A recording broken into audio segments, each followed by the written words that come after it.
I've had many odd experiences, but I suppose the strangest one happened to me when I first started working here. I didn't know about the history or the reputation of the building, and on this particular day I came in at 3 o'clock in the afternoon to set up the salad bar. At 3 o'clock in the afternoon I'd be the only person in the dining room. We opened at 5 o'clock. And so I'd go about taking items for the salad bar across the main room in front of the bar. And as I was passing by on one of my trips, I'd heard a crash come from behind me.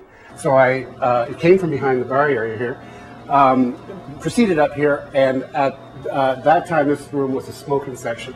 There was a stack of ashtrays here, and one was lying on the floor, which I thought was odd, but obviously had fallen off. So I bent down to pick it up, and when I stood up, I was looking in this mirror.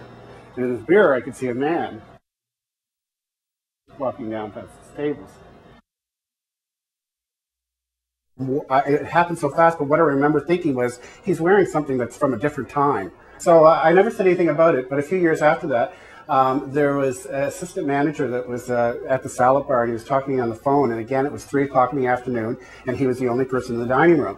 And at one point, saw a man standing on the landing, and he said, "Excuse me, sir, I'll be right with you."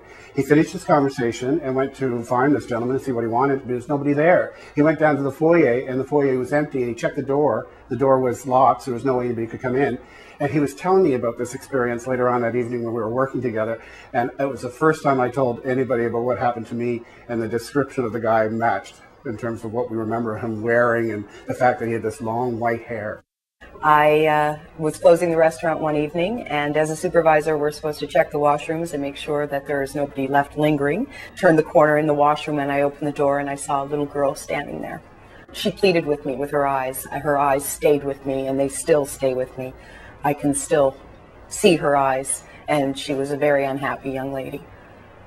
I was quite upset by it because she really did seem very, very unhappy. By the look in her eyes, she had been trying for a long time to communicate with somebody, and it just happened to be she had gotten up enough energy to show herself, and I happened to be the one she showed herself to. I don't think it was specifically me that she needed to speak to, but she definitely needed to communicate with somebody, and I happened to be there.